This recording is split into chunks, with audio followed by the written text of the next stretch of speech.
Greetings, folks. This is Scott with the Game Audio Institute, and we are continuing our exploration of blueprints and MetaSounds. And we're somewhere into the second week of February oh my God, of of January. Yeah, it's been a little while. So we're continuing on with our things, and we've made a little bit of progress here and there. Nothing so much more since the last time we did videos, so I'll just show you some stuff. But I've been doing a little bit of research, and I think I've got a pretty good idea of some things. I kind of moved a little bit ahead, but then I took a little screenshot. So I'm going to recreate basically everything I did. But I think a little bit of a word in advance right now. I'm not going to get into MetaSounds for a while, okay? Just so you know. If you're looking for a lot of MetaSounds content right now, you might want to wait a few more, videos, and we'll see what happens. I'm probably not going to be going into MetaSounds until I get a full layer working. And at the moment, we're just barely figuring out how to get a row working out of a layer. So I need 15 more rows, and then I get 16 total rows. Then we can start talking about maybe getting a little bit of a synthesizer thing going on to make some sounds and some music notes and stuff like that. And we can work on that kind of stuff. But for now, what we're doing is we're just trying to figure out how to do things directly in Unreal Blueprints, again, with my very substantial lack of actual experience doing this kind of stuff and just sort of, trying to figure it out as I go along. So we are going to look into some things, but let's just get over to the stuff, and we will find out where things are at, basically, as far as that's concerned. All right, so here we go. All right, so where we last left off was we have this line of objects, and we have in the, let's see, there we go. In the blueprints, we basically created the situation where we're going to go grab things from the clock. Now, there's going to be a lot of things here. For example, right now, in this particular thing, my clock starts on event begin play. Well, it's certainly not going to start directly at the beginning of the scene. I'm going to probably make it happen, under some other kind of consideration, like, click a mouse or something like that, or press a particular key or something like that. But for now, again, we're just trying ideas out and trying to see what'll work. And we managed to get pretty far in. We got this quantized clock going on. It basically goes and gets the row position. It sets that in the array, and then it moves the actor location to the next location, basically. Sort of as a sort of staggered kind of, like snapped kind of sort of feeling, essentially.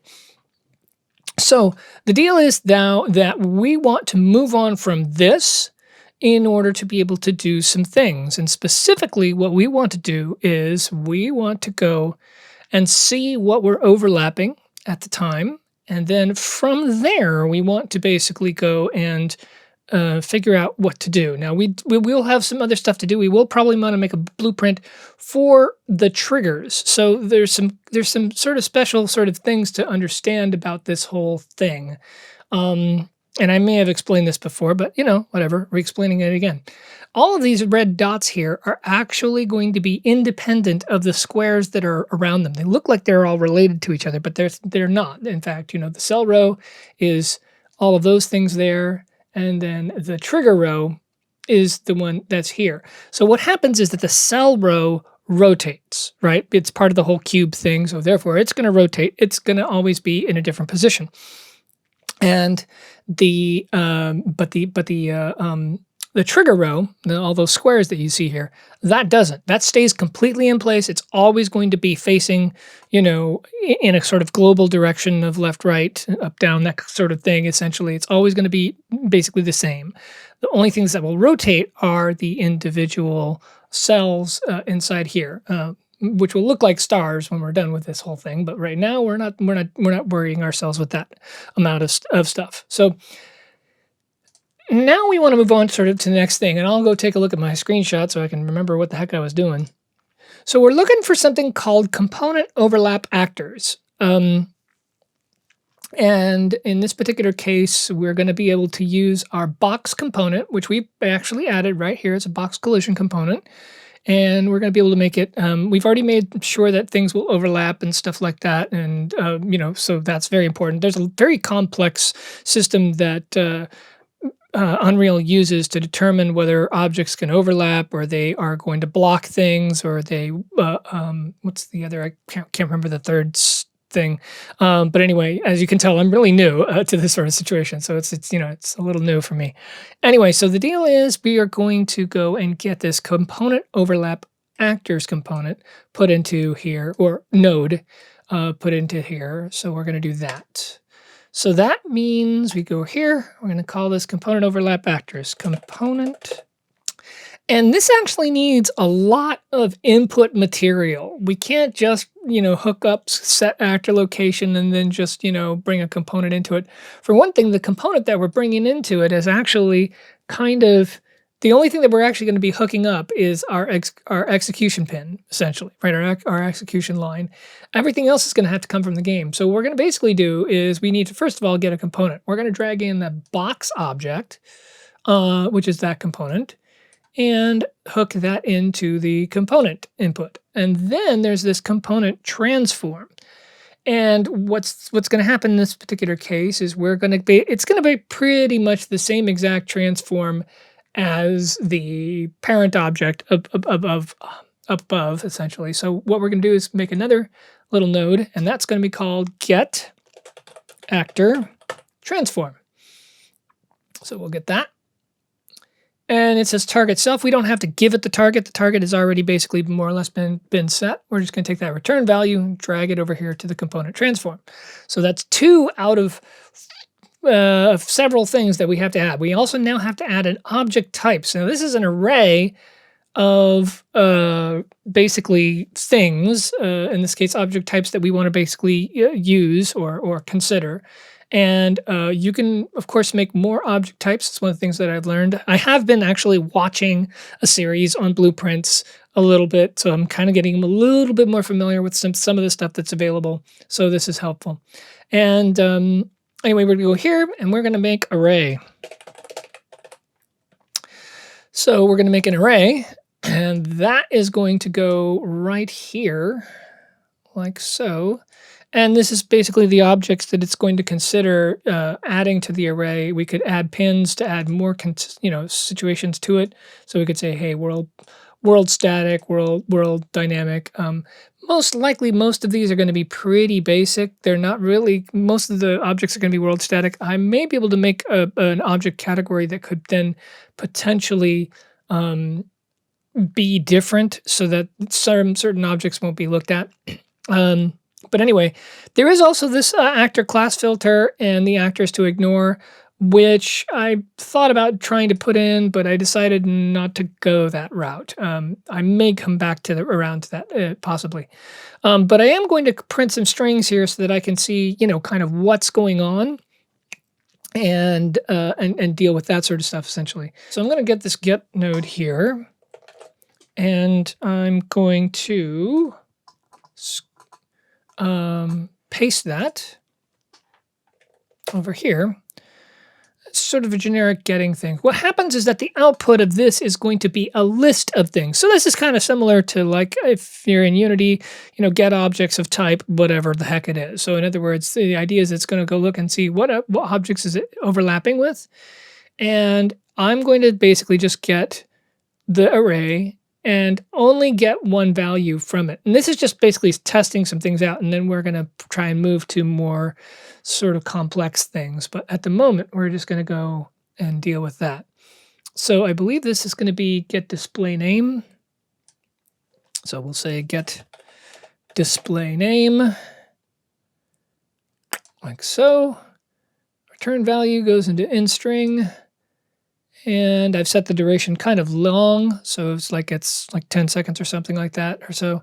So what's going to happen is that it's going to go through, and as long as it's overlapping an object, it's going to print the name of the object that it overlaps as long as it's the first object that is encountered. Now, I did find a bit of an error with this, and we're going to have to basically deal with this, but let's go and hit that compile button, make sure that everything's cool. It looks like it is, so that's nice. And now we can go back over here to our main sort of thing and turn it on and show you what's going on. It'll print over here. Oh, it should. You know what? It won't do that because, again, I'm really bad about hooking up the execution pins. So here we go. There we go. And we'll go back and hit the compile button. Boink. And back to there. And now we should see some things printing. Yeah.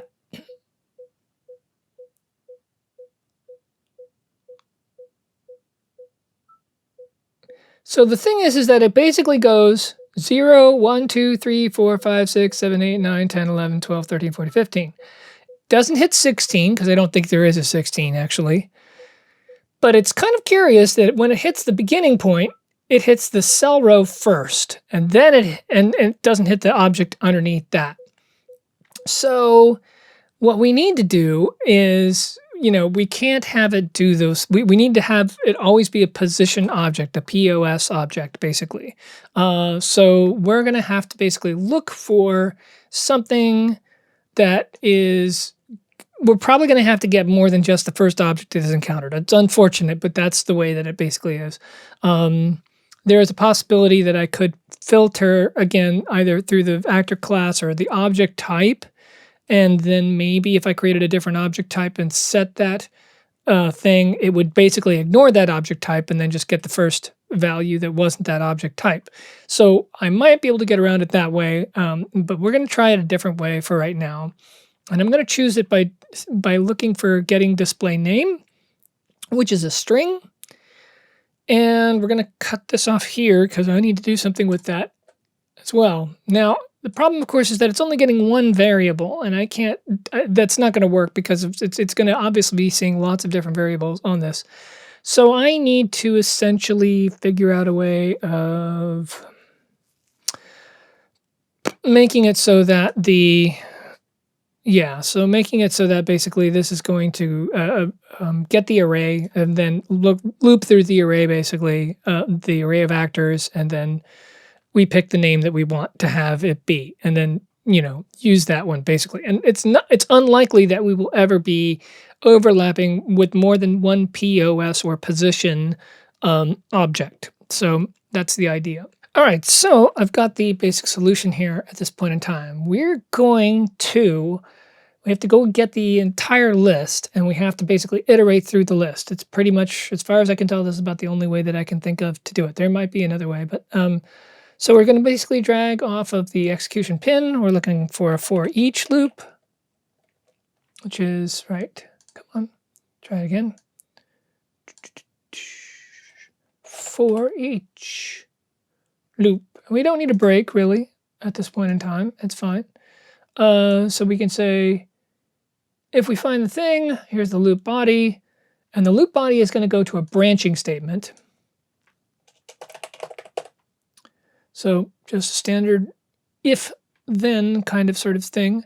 And then what we're going to do is we're going to take our actor class of array, right, dumping it into this for each loop, and then it's going to basically iterate out each of those actors. And we want to do a specific thing in order to be able to check the flow, in order to control the flow here, I should say. So now what we want to do is we want to take out our individual array element. We're going to do that. We're going to convert it basically to a string. Effectively, this is sort of like toString, name toString, or a game object name inside Unity.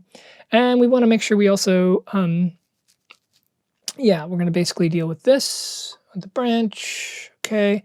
And the condition that we're looking for is going to be held to the return value. That's going to be on the string function called starts with. So in my case, I've got objects that start with POS for position. And so I'm looking for an object that says POS, that starts with POS. And unless I have got this, then the return value is going to be false. So only if, and I put this into the condition of the branch, only if that condition is true is it going to continue on and hook up the print string to the value that's here. And we're basically going to take that same old get display name thing, duplicate it, copy it, paste it somewhere else. And That will then take the output of our array element. So it's actually sending it kind of like two places, really. But the branch controls whether it's going to actually print the name in question. So if we go this, put it in the string, save the results, and now we should be good, and it should just be printing only the names that have the word POS to start with them, and then we can deal with what we need to do after that. And sure enough, 0, 1, 2, 3, 4, 5, 6, 7, 8, 9, 10, 11, 12, 13, 14, 15, 16. Yep, that's it. So that is ready to go, basically. That is perfect. So we will see you in another part, but this is achievement. We are making progress. We are going to be doing the next thing, but now we know which game object we're going to want to pull out, and then we can look at certain kinds of characteristics on the game object, and hopefully that will be a relatively easy thing to do. And we'll see you in the next one. Hope this helps you get your game audio on, man. Bye.